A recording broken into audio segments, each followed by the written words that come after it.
Good afternoon. First 2 o'clock Barbershop Talk here. This is Barbershop Talk, episode number 34. Wow. At the House of Experts, 728 Patterson, New Jersey. The proprietor, Jonathan Vicicio. Coach John. Coach John, give us a Coach wave, John. man. Coach John is the owner.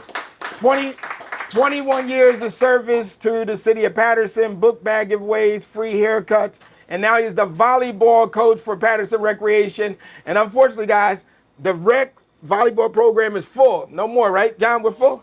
We're full, of course. But we also have with us Justin Wembley, the CEO of Zone 6. All right, all right, We have True Hustle Production, Jordan Wembley. all right. As you see, I get some really good labor around here these days, so keep it in the family. But look, we're gonna jump right into it. Couple of introductions. We got to talk soccer, of course. Yes. I've been to 2 matches, and Have you really? it's been like the Super Bowl. It is It's unbelievable. been unbelievable. And the host of New Jersey, New York, I know it's New York, New Jersey, Yes, yes. have been unbelievable. The hospitality has been great. I got the chance to see France Oh, my and gosh. Senegal, and an unbelievable play. And the energy level is different. It is incredible. I guess what I'm excited about, not only for our area where we're going to have the finals, but towns all around America are embracing these teams, celebrating, joyous. And I love watching the social media of all these people coming from around the world, how blown away they are by the great US of A, the hospitality we're rolling out, the American experiences. In many ways, I feel like the world is discovering the greatness of our country and the richness of our people. And I love Norway is my favorite with the row. Yes. You get the Yeah. row, the skull. They're in Manhattan Yes. and there. And then the best story still, I believe, is Scotland drinking all the beer in Boston. Yeah. How can you drink all the beer in Boston, which is unheard of? Impressive. I said, here's one of these myths. And then I watched the news. They go, no. No, they It was drank Samuel Boston Adams under went the dry. table, yeah. Samuel Adams went dry. So Yeah. listen, we got a couple of soccer guys here with us. This is to give us a recap what the future is looking like down the line here for New Jersey, New York Stadium in the Yes, next couple of yes. weeks. But Eric Story, the CEO of the Cosmos, the New York Cosmos are here in Patterson. I grew up a fan of the Cosmos. The Cosmos, Yes, come on, Eric, yes. come up, tell us just a quick soccer update. Yes, yes. Let's go, Eric. Thank you, Senator. Good to see you again, Senator Wimberly. Thank you. Yeah, I think it's been a great tournament, as you were saying. This is the people's game, and they're showing out. The players have been fantastic. New York, New Jersey pulled it together really nicely, so it's gone very well so far. What do you see? Knockout round is going on now. What do you see? Like, give me some favorites. Who do you think makes it down to the finals? Yeah, it's been Spain for me all along. I'm German, so I'm a little heartbroken that we played so Yeah. poorly, but I think it's Spain and France, to be honest. I think those two are the two to beat. The hot teams, huh? Yeah, hot definitely. teams. Any upsets? Do you see any upsets coming? I think we've already got them. Cape Verde is a great story. Unbelievable It's story. really great story. Paraguay doing what they did to my Germans is a shock. But isn't it amazing countries that small? Yeah. That small, fielding teams that Yeah, and a lot of the players are playing at smaller clubs, so they're Yeah. going up against guys from Real Madrid and Manchester United, but they put it all on the line.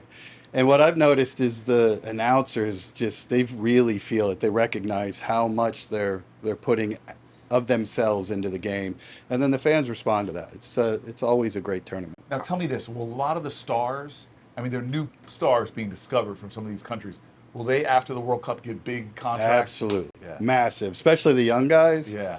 It's easy scouting. Sporting directors, head coaches sitting at home on the couch, watching these guys just blossom, and there'll be 4 or 5 that get massive new contracts after I'm this, glad to no see doubt. that. It's democratizing the sport a little bit, discovering people from all over the planet. Yeah, and even the Cape Verde goalkeeper's 40 years old, but that's old for a soccer player, and the opportunities are rolling in for him. So hopefully, So there's hope for the 3 of us. Yeah, listen. Cory, you think we can make the World Cup next year? you maybe, me maybe not. All right. So, Eric, what's the future of the Cosmos here in Patterson?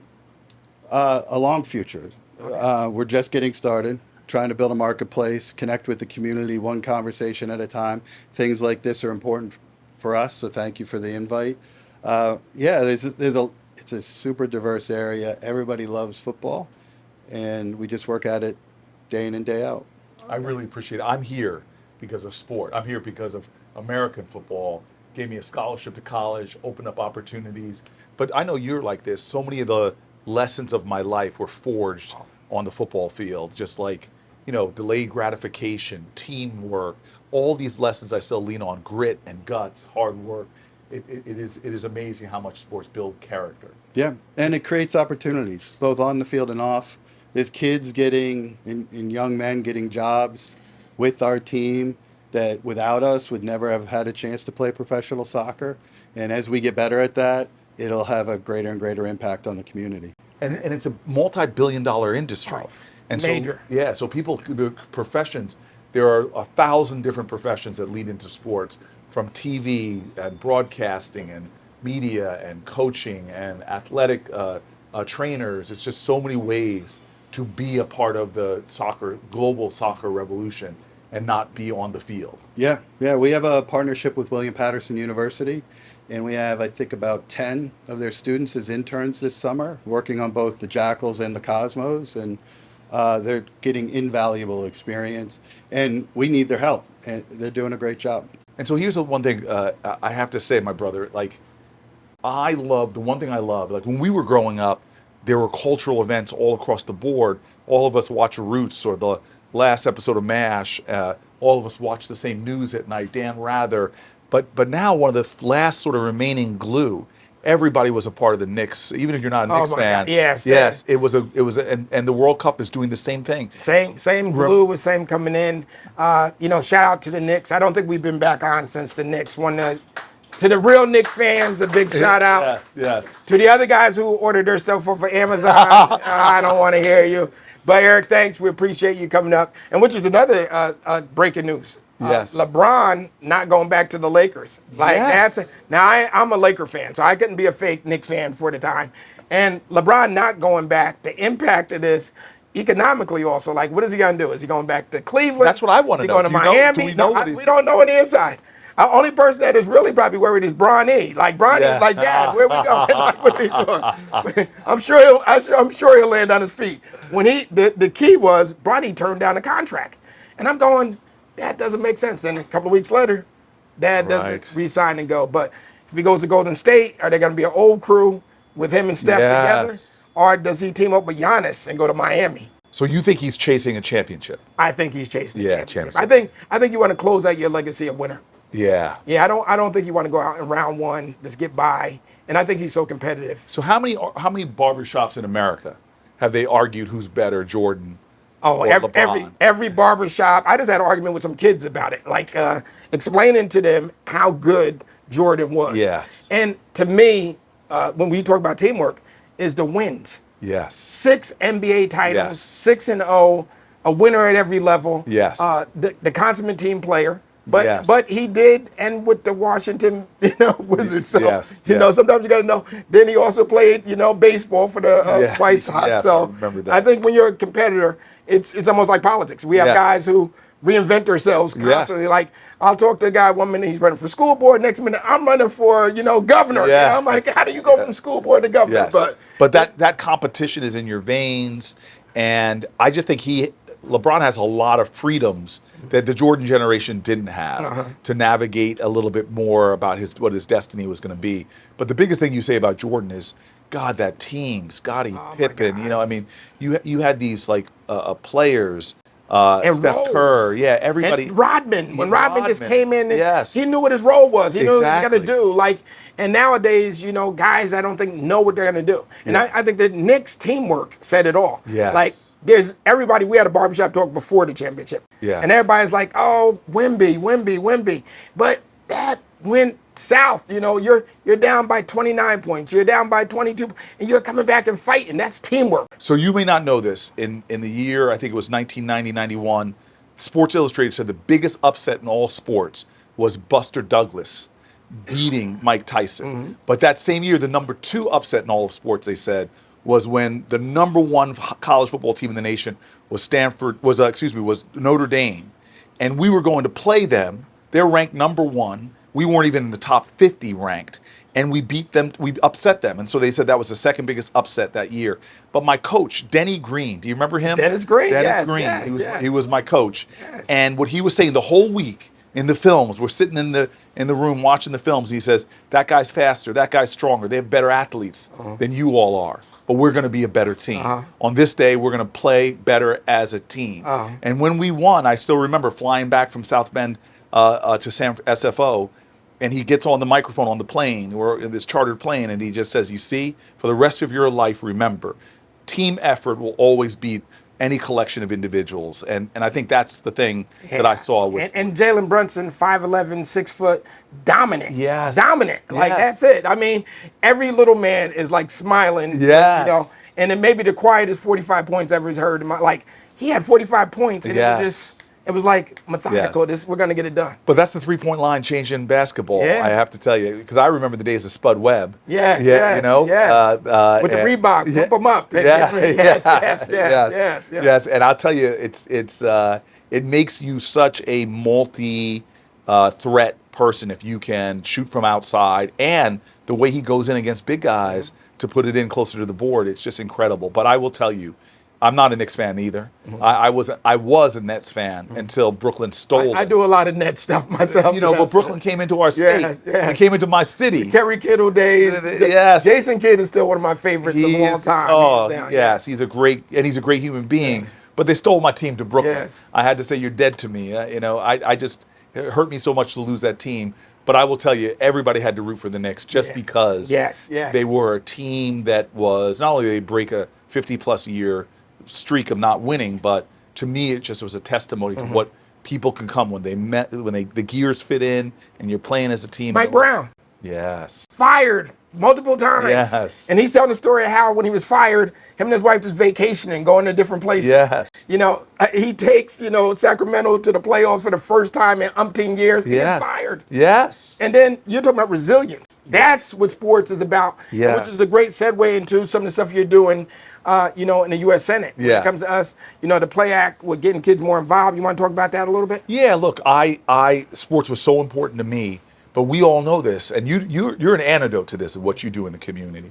But in so many places around New Jersey, the cost of sports is getting higher and higher and higher. And now you have private equity moving into this, and they are jamming things up. We have outrageous situations where they're not even letting parents film their kids play because they want the production rights. The cost of sports, which used to be the great equalizer, now is becoming more and more out of the reach because of all the fees you have to play, the like. We just needed a pair of basketball sneakers, somebody roll out some basketball, some great coaches would come to the community. But now they're controlling access. They're strangling the ability for people to do that, what I said earlier. And they outprice us. I mean, to play lacrosse or to play some of these specialty sports, to play baseball now. Yes. Like my youngest played baseball. You got to take baseball lessons. Yeah. And then the travel teams are outrageous. Yes. I mean, you go to an AAU team, you're paying thousands of dollars. You have to travel. You got to go to hotels. I mean, so the average inner city kid, unless he's superior, is not going to have that opportunity. And so we wanted to put some federal legislation forward that's getting incredible support, that stops a lot of these games, stops the opportunism, the exploitation, stops people trying to exercise monopolistic influence in leagues. You see a lot of private equity people coming in and buying a sports facility, then suddenly the prices are jacked up. So it's some rules for the road to really try to protect the affordability of sports for our kids. It should be something that's really democratizing. I still remember my locker room by the time I got to college football. You had guys from every imaginable racial background, religious background, socioeconomic background, political background, all of us in the locker room, sweating, bleeding, bonding together. That's America. And what we're doing right now is we're creating a have and have-nots in sports, and we can't allow that. And the plus is what you just said. This is not a Republican or a Democratic thing.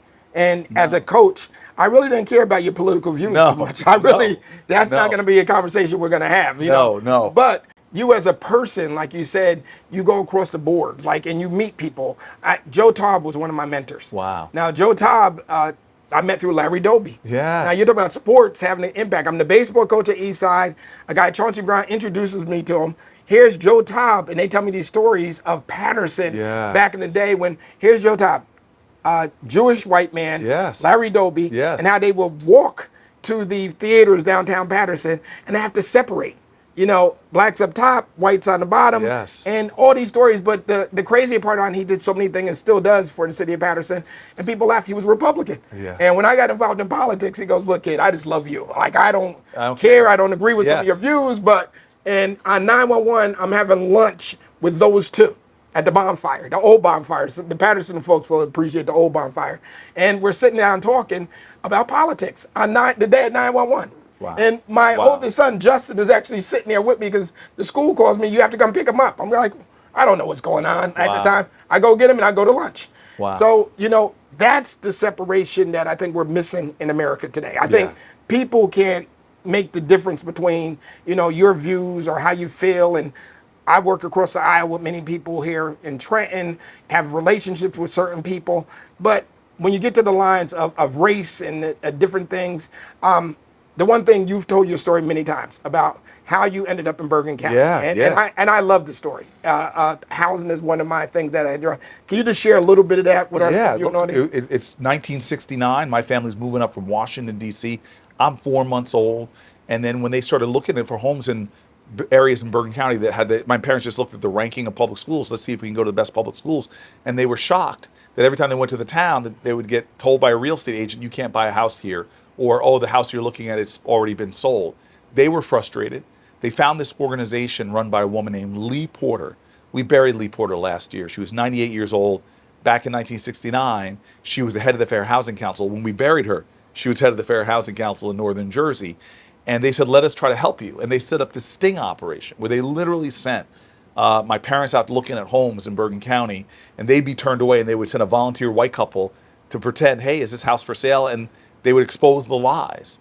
And so on the house my parents fell in love with, they were told it was sold. They left. The white couple found out it was still for sale. The white couple put a bid for my parents. The bid was accepted. And on the day of the closing, the white couple didn't show up. My father did, and a lawyer, volunteer lawyer named Marty Friedman. They walked into the real estate agent's office. He's caught. It's past 68 now. He's violating federal law, but he is so angry that he's caught. He stands up and punches Marty Friedman in the face, sticks a Doberman Pinscher on my dad. And so he's battling with the dog. Those two are mixed, trading hands, mixing it up, and they have to basically run out of the place. And then they start writing letters back and forth. The owners of the home find out what's going on. They're shocked, embarrassed. They didn't know this was happening. They agreed to sell the house to my family, and we moved into Harrington Park, as my father called us, the 4 raisins in a tub of sweet vanilla ice cream. Wow. And I always tell people all the time, like, because of activism, because of good folks, white folks, black folks teaming up to break housing segregation, that's how I got to the high school. By the time I was 18 years old, I was president of my class, all-American football player, honor And just roll. for the audience, Northern Valley, Old Japan. Northern Valley, Old Japan, Old Japan High School, Yeah. great community. I thrived in that community, all because of these activists who said, this is wrong, we're going to challenge this, and we won. Well, listen, a big shout out to Coach Dunn. Brian Dunn is like one of my favorite coaches. They just won my son's 7-on-7 tournament at Volte Park in Newark. Wow. Big shout out to Coach Dunn. Unbelievable coach, unbelievable person. 7-on-7, also the Hoboken High School won day 2 of the Zone 6 7-on-7 tournament this past weekend. Just to get back to your parents, and to keep it going, your parents were graduates of HBCU. HBCUs. My dad graduated from North Carolina Central University. My mom, a graduate of Fisk. I mean, it's incredible. My mom's a Delta. I know you got a lot of Deltas watching this. So I'm very blessed. It really grew up in the black church. Parents that came through the black experience, got to Newark, got to Harrington Park, and they would never let me forget. You know, my parents would be like, boy, don't walk around this house like you hit a triple.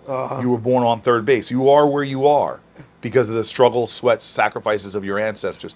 You could never pay them back, but you got to pay it forward. You got to be involved in the fight because as good as things have gotten, it's still a long way to go until we create a society of equal opportunity. Yeah, and to lead into HBCUs, I'm an HBCU graduate, Virginia State University. Yeah.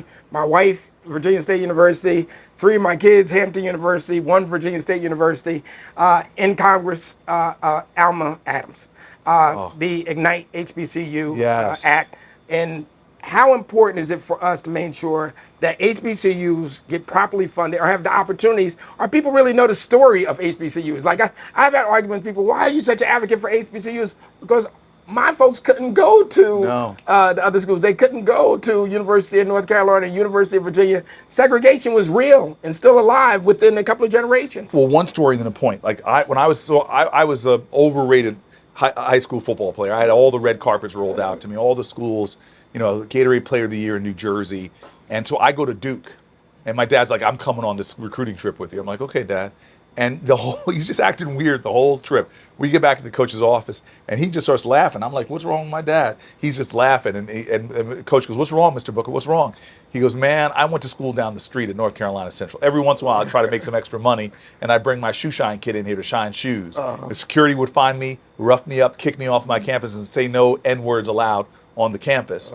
And he goes, I just can't believe that I'm here, some 20 plus years later, and you're begging my son to go to Duke University. And the coach stands up and goes, Mr. Booker, whatever you want. You want me to shine your shoes? I'll shine your shoes. So, look, my parents taught me the truth, and it's still the truth today. All the majority of black doctors, the majority of black PhDs, lawyers, engineers, generals in the military. Yes. Still come the best pipeline for diverse to getting the diverse talents of everybody on the field is still HBCUs. The HBCUs will take risks on kids that other colleges, universities. I'm living proof of it. And I tell people, and not so much of a shameless plug, but at Martha's Vineyard on August 13th, we will be having a fireside chat with Congresswoman Alma Adams, with the president of Virginia State University, Makola Abdullah, who's absolutely unbelievable. Just celebrated his 10th year anniversary at Virginia State. Howard University graduate. Went to school with Raz Baraka. Wow. They went to school together. Wow. That's how the small world is.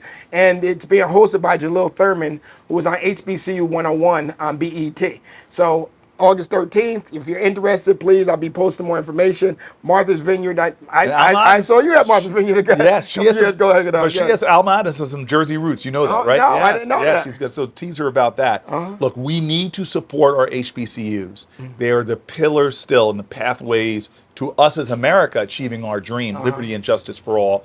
That's why I fight on the Senate side, partnering people with Alma to plus up the funding of our HBCUs that have often been under stress and duress, unnecessarily so. And now we're just seeing a lot of funding being cut for higher education, for scholarships. We cannot let education be the province of the wealthy.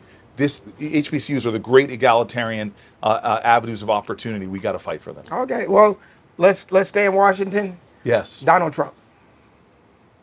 I have to say, we're in crisis right now. Donald Trump, the Supreme Court that a third of the Supreme Court is his appointees, the corruption that's going on, the defunding of the Department of Education, the complete savage attacks on the Justice Department Civil Rights Division. I can go through all of the things. And this is a president that is reckless and out of control and hurting everyone in our communities. And you think about it, like imagine Cory Booker destroying the West Wing. Just not like you come in now. Oh my God! I'm gonna put a dome. They were mad at Obama for basketball courts. Yeah. So you think about that. Yes. Tan suit. Yeah. God, that was a big scandal. That was a big scandal. So now here it is. It comes out yesterday. This guy made $1 billion last year on cryptocurrency. I mean, imagine these things happening. The grip. Nobody's saying anything. No, it's honestly, it is a staggering level of corruption. Those people that paid for his ballroom after he tore down the West Wing, they've gotten more than $50 billion of contracts now. You want a contract from him? You put his sons on your board. You want a president that's trading stocks, hundreds of stock trades. So he'll say, NVIDIA has the opportunity to sell chips to the Chinese, to the Saudis. I'm going to buy a bunch of NVIDIA chips and then make a decision that now you can sell those chips to them and their stock goes up.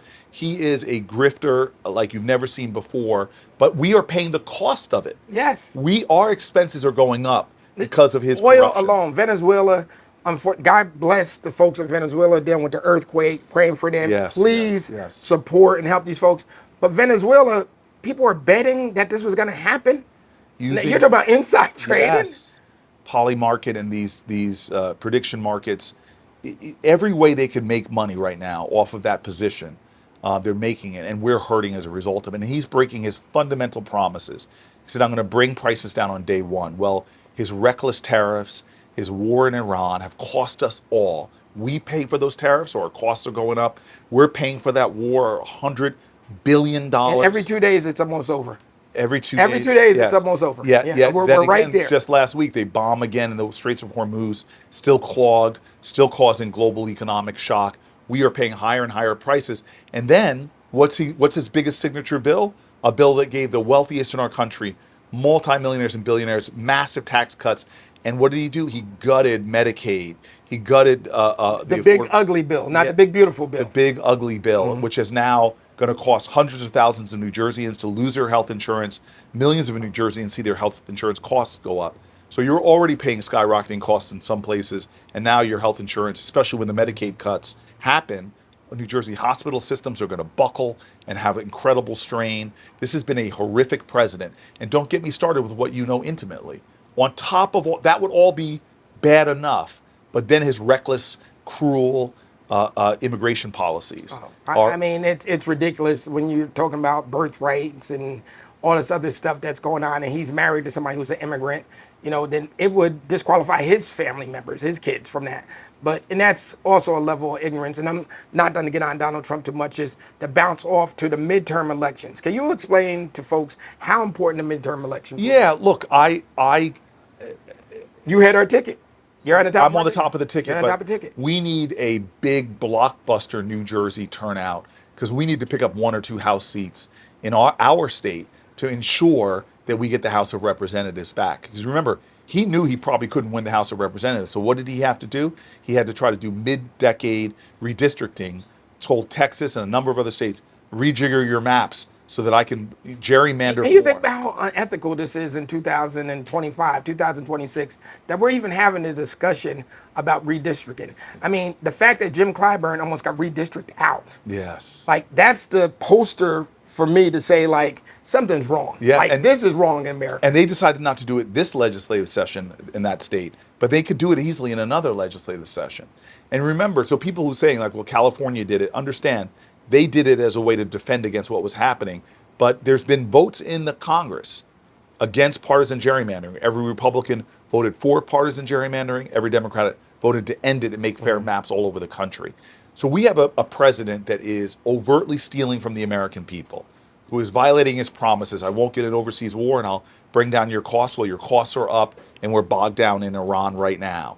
Who said that, hey, I'm going to be about fairness and draining the swamps. This guy's literally created a swamp. He literally created a swamp. Literally, there's a green swamp in front here. In front of there. And you think about, like, him talking about they're still in elections, they're cheating. Yeah. The House is Republican, the Senate is Republican, the Supreme Court is Republican, the president is a Republican. Yes. So who is still in elections? Yes, exactly. Like, think about that. Like what he's saying. Like, but he just says it over, and I think in one of his interviews he said, if you say it enough, they'll start to believe it. Literally in his book, he told. It's like the guy in the barbershop who's been buying the Cadillac forever. You always got that one guy. Yeah. I've been saving up forever. I'm gonna get this Cadillac. Yeah. Like and he's become that guy. But to say it over and over and over. But we don't have to buy that. And I'll tell you right now, in this country, the power of the people is still greater than the people in power. That's why these midterms are important. Because if we see record turnout, we're already seeing record turnout in these primaries. If we see record turnout, we could sweep away, not just get back the control of the House, but the Senate as well. There's a pathway for us to win back the Senate. And now we can hold them accountable. Now we can have checks and balances. Now we can have real oversight hearings into the kind of corruption. Because I'm going to tell you this right now, when that happens, should that happen, you will see that we're only seeing the tip of the iceberg on their corruption, that they are doing so many no-bid contracts that we don't even know about. Project 2025 was real. I mean, they're running their playbook. It's here. I think one of the keys, and obviously being the top of our ticket, is get the folks out and vote. Yes. Like, Harris could win the election if 50 million people don't stay home. Yes. Like, how do we get our folks involved? Is it the progressive movement? Is it Madami? Is it AOC? What is it? No, How do we get these it is people the active? American movement. Yes. Hey, different districts are going to have different candidates. Yes. Yeah, the person that's going to win to be mayor of Patterson is not going to be the same person that's going to win to be mayor of Bloomfield. I don't mind that we're a big tent party, but we just need folk to vote. And you're right.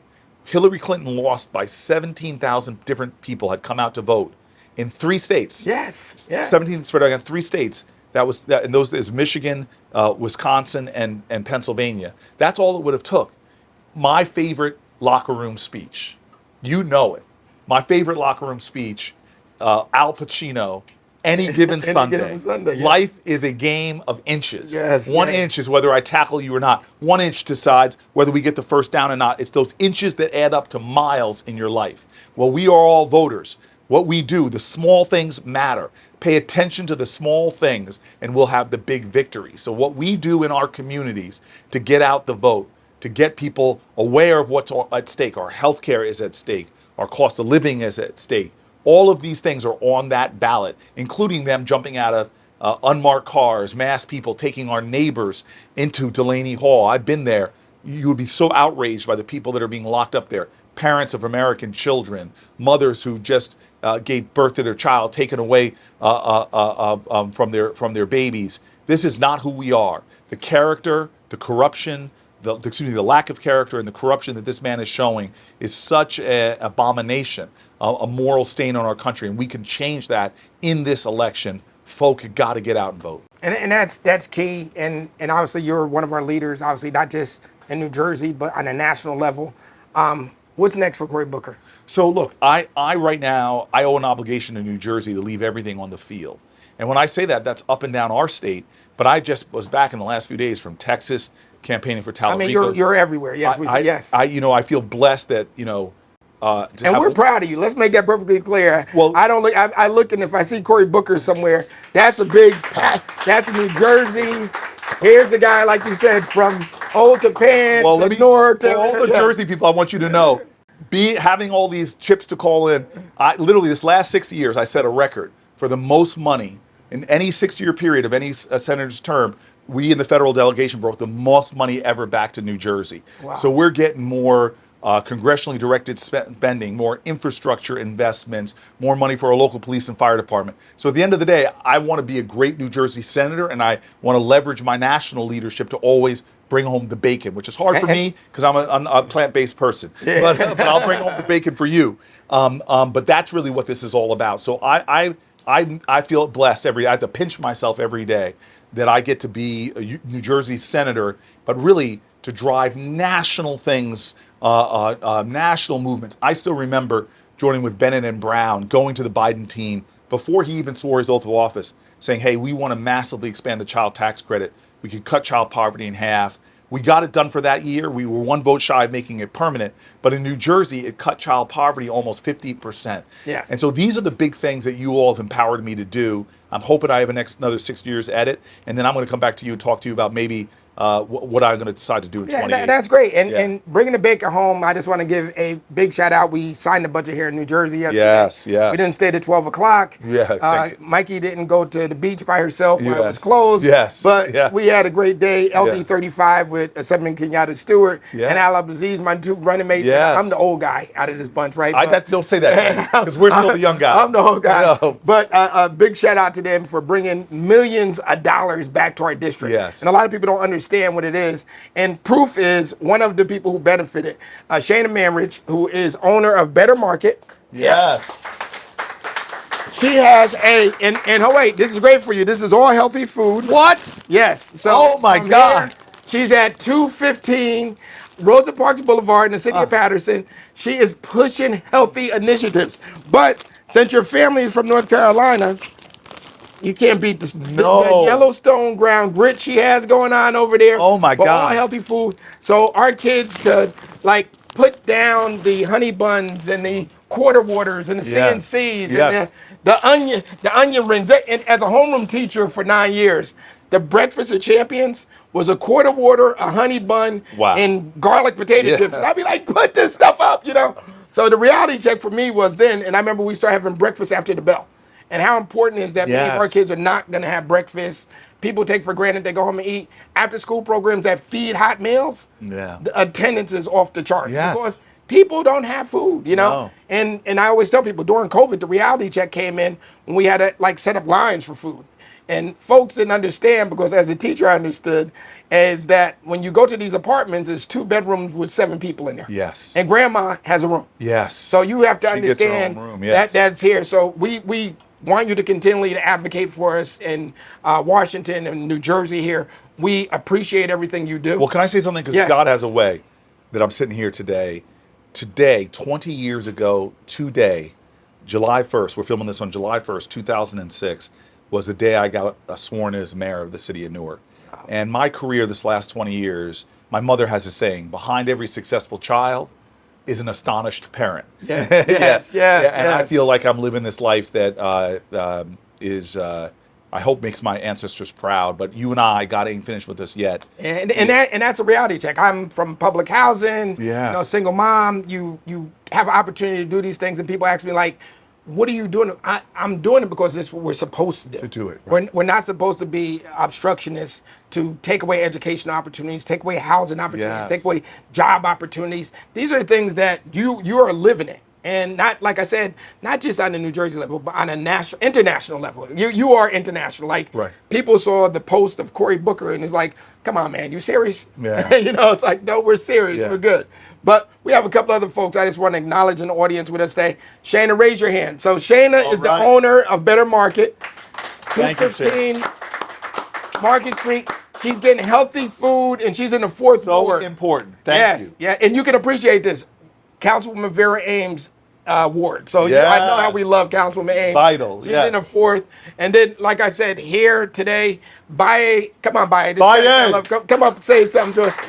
BAYE. BAYE, when you talk about economic development, Yes. and we were talking about Hall of Fame before, here's a brother, we went to high school together. Oh, I didn't know Yes, that. we went to high school together. No A couple way. years old. Yes, he was a track star. I played football. How many years older than you? Is he 10? He's I don't know. But BAYE is now the owner of the Cosmos and the Jackals. Yes. And he also bought life to Hinchcliffe Stadium. Yes, he did. So Hinchcliffe had been dormant for 30 years or so. Yes. We, through the state funding, private funding. I was blown away on that Yeah, game. a kid from 10th Ave in the Yes. city of Patterson brings life. And I just don't think we give you enough credit. BAYE, you're in my New Jersey Hall of Fame. But you because know he I was wanna- responsible for so much of the economic development in Newark. I'm when I was mayor. very aware of it. And listen, when we first reconnected, I'm going, where have you been all this time? Like, what's going on? BAYE, just give us a quick update. Give us a shout out. No, well, we're doing well. The Jackals and Cosmos are playing at Hinchcliffe Stadium. Actually, Jackals play tonight. Tomorrow night, Cosmos play on Saturday. It's been a great journey. What's happening now with the World Cup is really inspiring all these kids. I don't know if you sort of are seeing it with yourself, but you see all these kids walking around town with playing soccer or just with soccer jerseys on. So hopefully what we're going to do is, after all the World Cup, just really try to be a space for these kids who want to play soccer. Yeah, well, we got our own Derek Etienne representing Haiti. They're my neighbors. They live 2 blocks from me. How big is it for Derek to be part of the world? Derek and Derek are coaches of the Cosmos B. So he had 2 child. He has his son who's playing And for daughter. For the World Cup. He played for Haiti, and his daughter played for Haiti 2 years ago. So we have all this talent in New Jersey, all this talent in Patterson, and our goal is to make sure that after this, that talent continues to grow and it really shines. Well, I need a personal thank you here, because I've never said this publicly to him. You gave me one of the greatest moments of my life, because when you all invited me to the opening of Hinchcliffe, Yes, it was yes. the most amazing day in the world. And I finally got to meet my hero, Willie Randolph. Oh, from okay. the Yes, Yes, definitely. And I was just like, whoa, man. I grew up on the 76, 70s Yankees. And Are you a Yankees fan? they formed my childhood. Yeah, man. well, all I can say is no offense to the Met fans, but I won't talk about them today. Yeah. I'll just give them a break. Manny Martinez from the Park Before you Authority, go, I won't even talk about give you. you guys jerseys. Oh, my Yeah, God. This these is are- great. This is great. If you have one, just 2 at once. Oh, this is awesome. All right, so these was great. Cosmos jerseys. Thank you, man. So now when I get tickets to the finals, I can wear this Cosmos to represent, Definitely. here. I love this. And Look at also, this. we appreciate all the work you've done so far. We appreciate you, man. We need people, and No. we got to have a full team, right? Yes. Got to have some Indeed. people in economic development, some people in fresh, healthy foods. We're making a great team. That's what builds great communities. And I can tell you this, another athlete. So he was a star track athlete when we were young. What were your events, man? 100, 200. 100, 200? Yeah, and Long time ago. he ran for the toughest coach in the city. You know, have that one tough youth coach? Yeah. A lady named Ruth James. Wow. Like, if you could survive Ruth James' workout, you were the real deal. Wow. You were the real deal. Wow. And I think that's when we probably first met, probably Met. youth games time. And I realized that I like baseball. So he was a fast, he's Oh, he was fast man. fast. Fast. Yeah, Yeah. I Ran could, like I was quick. No endurance. I told him. Yeah. Couldn't do the endurance. Thanks, Baye. Appreciate Yeah, you. really appreciate you. Yeah. Baye. Also, as I said, Manny Martinez from the Parking Authority is here with us. Manny and him are working. Just tell us about the ERIK project that you're working on downtown. Yeah, so again, thank you, Senator Wimberly, and good to see you, Senator Booker. Kenyatta Stewart, Al Abdelaziz brought home the bacon for real. This is going to be a transformative project in the heart of downtown. It's going to affect New Jersey, not just Patterson, because there's a train station right across the street. With these dollars, we're now able to build the parking deck, which will now become a destination, a park and ride. So again, you know, it takes true partnership, and we're just It just thrilled. expands when you do that attached to a transit center. It has like a multiplier effect in terms of opportunities. You're inviting folks to come to the city, not only, you know, to hop on the train and go to their destination, but to explore the city, to explore downtown. And we're thrilled by it. And again, thank you. Just No, thank you. I just immensely want to acknowledge you. Yes. Glad to have you. Also, just want to acknowledge, raise your hand, Jordan Henry. Jordan, another athlete, football player, all county. What position? Kennedy High School. What did he play? You were outside linebacker. Oh, I hated Outside those guys. linebacker. As a You- tight Look end. at his guns. He's still got the guns. I'm like afraid of him. But I'm afraid of Jordan is doing amazing work in our community with our young people. Jordan, I got to have you on a regular show so people know. But Jordan works with a lot of at-risk youth. Is it just because you like Jordans? I just know, realized I got all I'm looking at J's. your So son. but this Jordan's one of my favorite here. Oh, Jordan is working in the same steps of our retired lieutenant, Sharon Eason Lassiter, the first lady now of Calvary. But keep up the great work. I just want you to be here, to be acknowledged. Appreciate you so much. And so many of our other regulars down there, Senator, see the lady next to Shayna? Yes. Her name is Marion Watkins. She is the mother of all sports in the city of Patterson. I love She's that. been at every game, from the kickball in the playground Wow. to basketball. I'm at a Don Bosco and Bergen Catholic game, packed, thousands of people. Yeah. And I'm going, and I hear Benji. I'm like, she's sitting in the end you zone serious? in VIP seats. I'm like, only Marion Watkins makes it everywhere. But yeah, I listened. I wasn't surprised you were there. That's all I can say. But listen, we have some great things going on this weekend as America celebrates our 250th anniversary. As you know, Patterson, the first industrial city in America. We have with us a guy who wears more hats than me now that I'm retired from coaching. He is a commissioner. He's the executive director of this board. He's the executive director of that board. He's the general manager, and he's my neighbor. But I don't know how he gets all this done with all these jobs. And he has kids. Congratulations on your marriage. Thank you Yes, very much. congratulations on your Thank you very marriage. much. Yes, right. Thank you much. But his wife is really the bomb. So I know how he does it. But Orlando, what's going on in Patterson real quick? Tell us what's going on this weekend. Thank you, Senator. And Senator, obviously, first and foremost, it's an honor. I'm on the ballot with you this year as a Passaic County Commissioner. I love that. One of your jobs, that's fine. First of all, I could be your stunt double. If I grow this out a little bit, I could be your stunt double. We're on our way there. But we got through the primary. We're heading into November, and as you said, we got to get the vote out. That's our key. That's our strategy, and we'll do that. But here, this week is what we know as Patterson Proud Week, right? We had the inauguration today of the mayor and Congratulations newly to minted the mayor Yep. and all of the at-large candidates that were sworn in today. Well, absolutely. 3 at-large candidates continuing their career, and 1 starting their career. So we're looking forward to what happens there. But there's a lot happening around the Great Falls, around Hinchliffe Stadium, Give as us you the heard. DJs. Yeah, I mean, we talked about the story. Get right to our guys. Tell them So who's there's here. a Patterson Proud Street Festival at the Great Falls this week. DJ Envy headlining one night, DJ Qua the other night, DJ Wale, and DJ Frankie Cutlass. Cutlass, Puerto Rico. Yeah, Yes. so that's the lineup of DJs for the 4-day festival starting today, ending on 4th of July. At the stadium, we have a JACKALS series against a team from North Carolina down east. We started the series yesterday. We're playing today and tomorrow in honor of America's 250th. All tickets are $2.50. We have fireworks tonight. And then on Friday, July 3rd, we have a watch party at the stadium to host 2 World Cup games, Argentina and Cabo Verde, and then Colombia versus Ghana. And then on Saturday, July 4th, there is a Cosmo match as well. So Hold on, you forgot packed Larry week of stuff. Doby Day. Larry Doby Day on Doby Day. Thursday tomorrow as well. So it's a jam-packed week of activities. As Benji mentioned, I wear many hats.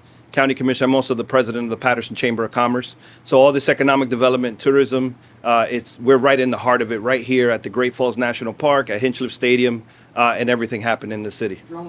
Yes. Drone show as well. What? Really? For 4th of July, for the I love Cosmo that. game. I love that you're So we doing got that. fireworks tonight, drone show Listen, Saturday. You July- don't have to leave Patterson this week. Yeah. This is where it's Stay at, here. and there's the everything. pools are open. Well, at least one pool is open. But Larry Doby Day, 7:45 on Thursday. And recreation staff, you better be there. We got shirts. They're going to come out and support.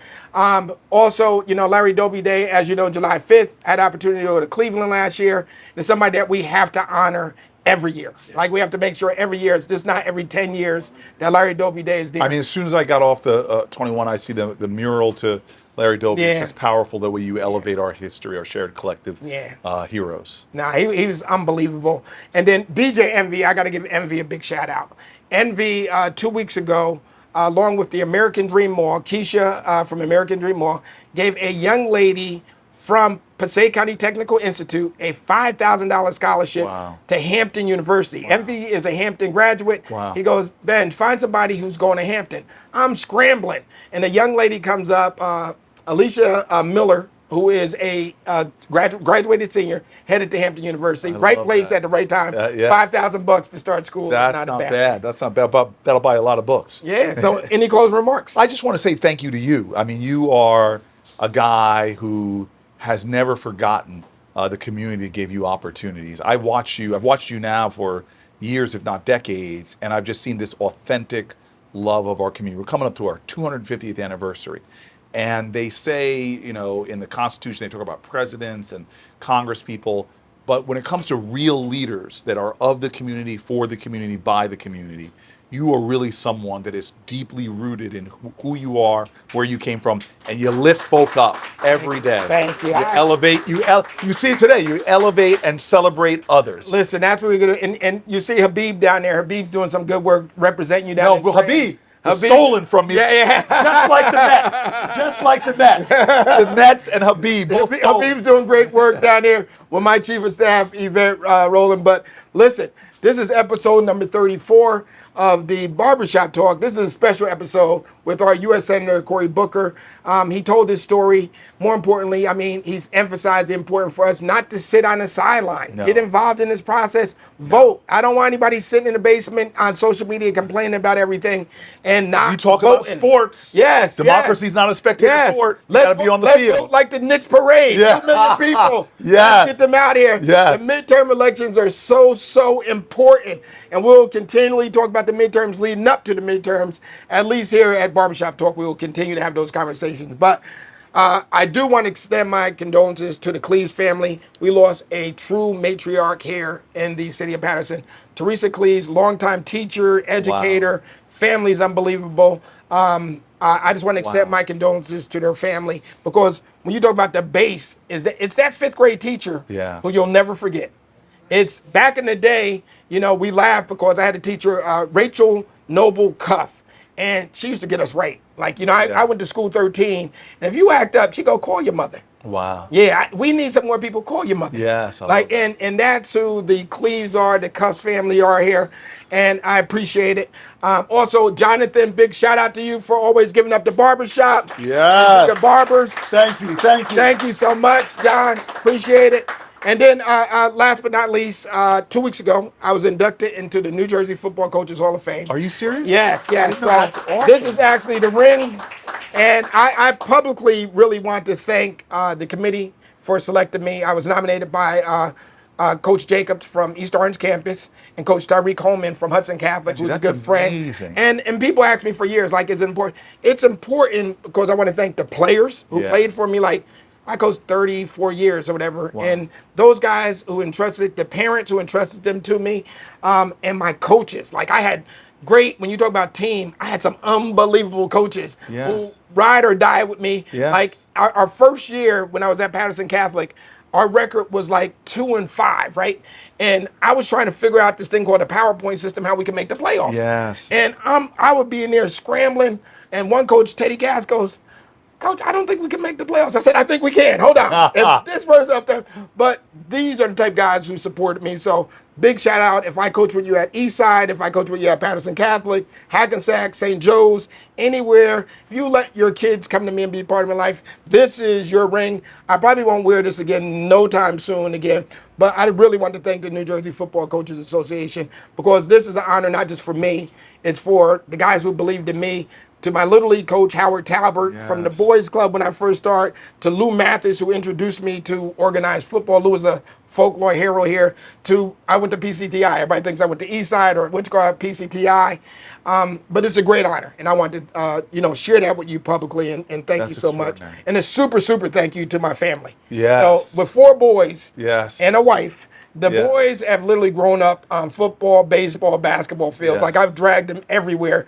And my wife even wants to go to a soccer match. I said, oh, honey, you're getting carried away now. You're not getting to a soccer match. But I appreciate you. And I'm Benji Wimberly. This is episode 34 of Barbershop Talk. And as always, I will always say, hope is here. Amen. Amen. Phenomenal, man. Phenomenal.